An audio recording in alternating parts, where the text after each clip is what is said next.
Jadi assalamualaikum warahmatullahi wabarakatuh. Baik, sebelum kita berbuka puasa pada sore hari ini, jadi di sini saya akan review sedikit untuk ngabuburit kita, yakni Bidadari Bumi, 9 kisah wanita salehah yang masya Allah perlu kita tauladani. Ini karangan dari Halimah Al-Idrus. Masya Allah, buku ini ya recommended banget buat kita semua, terutama yang akhwat untuk membacanya, karena di sini itu adalah para akhlak wanita salehah yang perlu kita teladani apalagi di zaman sekarang ini. Jadi dalam buku ini banyak sekali kisah-kisahnya, yang 9 kisah wanita salehah ini yang masya Allah menginspirasi sekali. Kalau saya sarankan juga perlu sekali untuk dibaca untuk wanita atau para akhwat. Jadi saya akan bercerita salah satu dari kisah 9 kisah wanita salehah. Yang pertama itu adalah kisah dari Erika, seorang wanita yang dari keturunan Katolik seperti itu. Keluarganya juga pembesar gereja.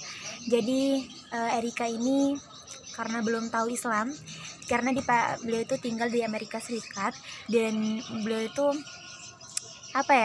karena mungkin di Amerika Serikat itu dengan Islam itu dikira terorisme dan lain sebagainya. Jadi pandangan mereka kepada Islam itu kayak kayak di pandangan mereka tuh sangat buruk sekali gitu, kayak terorisme dan bom bunuh diri dan lain sebagainya. Itu adalah pandangan mereka terhadap Islam seperti itu. Sampai dia bertemu dengan seorang laki-laki di kampusnya. Namanya itu adalah Hasan.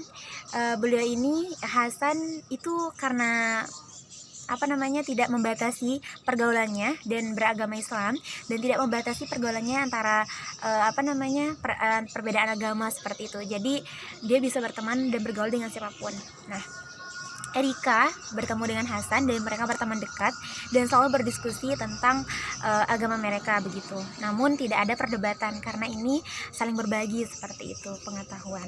Nah, sampai pada suatu hari Erika terpengaruh seperti itu dengan agama yang dibawa oleh Hasan, yakni agama Islam, sehingga dia dalam suatu malam bertanya pada dirinya sendiri dan bertanya di mana Tuhannya seperti itu. Ya Tuhanku, di mana sih kamu gitu. Dia selalu bertanya pada dirinya seperti itu, pada dirinya, di mana Tuhanmu gitu. Kenapa kamu merasa gelisah seperti itu? Dia selalu bertanya seperti itu tiap malam, dan satu malam itu dia benar-benar ingin tahu siapa Tuhannya. Terus sampai dia itu lebih kepada meragukan dengan Tuhan yang sekarang seperti itu, yaitu agama Katolik. Dia masih ragu tentang kebenaran Tuhannya itu, kepercayaan dia.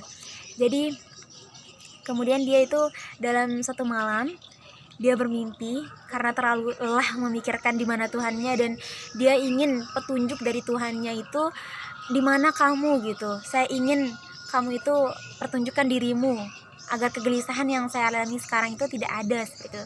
Kemudian dia kelelahan untuk menangis dan lain sebagainya karena kebimbangannya, sehingga dia tertidur lelap pada malam itu. Singkat cerita, kemudian dia bermimpi. Sampai di kitab Injil, dia bermimpi pada suatu malam itu. Di kitab Injil, kitabnya itu dia tidak pernah menemukan bagian-bagian lain seperti itu. Dia diberikan petunjuk oleh Allah SWT yang di dalam kitab Injil, yang kitabnya itu dia temukan satu kata yang dimana itu adalah petunjuk dari Allah SWT seperti itu, yakni bacaan ya Allah, la ilaha illallah Muhammadur Rasulullah. Dan itu benar-benar cuman satu kata itu gitu yang ada di sana, la ilaha illallah Muhammadur Rasulullah. Jadi luar biasa sekali gitu. Itu adalah petunjuk Allah SWT kepadanya pada malam itu. Sampai dia terbangun, dia berpikir bahwa mungkin ini gitu petunjuk dari Allah SWT untuknya. Sampai dia kemudian bertemu dengan Hasan. Keesokan harinya dia bertemu dengan Hasan. Kemudian dia mengungkapkan apa yang dirasakan, kebimbangannya udah terjawab, dan dia menyuruh Hasan untuk mengajarinya mengucapkan 2 kalimat syahadat seperti itu untuk masuk Islam. Baik, untuk singkat ceritanya selanjutnya dia itu mulai dengan agama barunya, yakni agama Islam. Dia udah berpindah ke agama Islam karena ibunya seorang pembesar gereja dan keluarganya juga pembesar gereja. Jadi dia sangat sembunyi-sembunyi seperti itu dalam beribadah karena takut sekali dia diketahui oleh ibunya.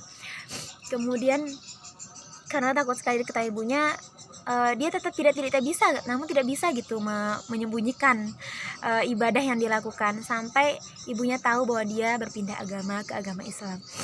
Terus mohon maaf, jadi ketika dia udah berpindah ke agama Islam, ibunya benar-benar marah karena ini keyakinan nenek moyangnya gitu. Terus sampai Erika itu diajak ke berbagai tempat, yaitu pendeta-pendeta atau maksudnya kayak pembesar-pembesar lainnya untuk dinasehati gitu. Namun banyak sekali nasihat-nasihat yang Erika dapatkan, namun tidak bisa meragukan keyakinan yang dia bawa sekarang itu yakni agama Islam. Setelah itu Erika kemudian pergi kepada mengungkapkan kepada mamahnya, "Mah, saya yakin dengan keyakinan saya saat ini," seperti itu. Kemudian mamahnya karena terlalu bosan dengan nasihat-nasihat yang telah dia berikan, kemudian juga udah dibawa ke sini ke sana, namun tetap saja Erika ini tetap yakin dan teguh pada kepercayaannya saat ini, sehingga dia dilepas oleh mamahnya seperti itu. Namun walaupun dilepas oleh mamahnya, namun dia tetap berbakti kepada mamahnya karena beliau itu tidak bisa dipungkiri karena beliau adalah orang tuanya. Kemudian singkat cerita, karena dilepas oleh mamahnya, kemudian Erika menikah dengan Hasan sampai mereka bisa masuk ke pondok pesantren di Tarim. Nah, di pondok pesantren di Tarim itu kemudian Erika diganti namanya menjadi Maryam. Itulah singkat cerita dari Bidadari Bumi yang saya ambil salah satu kisahnya yang sangat menginspirasi sekali bagi saya, yaitu kisah Erika yang sekarang alhamdulillah mungkin bisa hidup bahagia dengan dengan Hasan di dalam cerita ini. Jadi mungkin teman-teman bisa membacanya, recommended banget buat yang akhwati fillah terutama. Sekian, assalamualaikum warahmatullahi wabarakatuh, selamat berbuka puasa.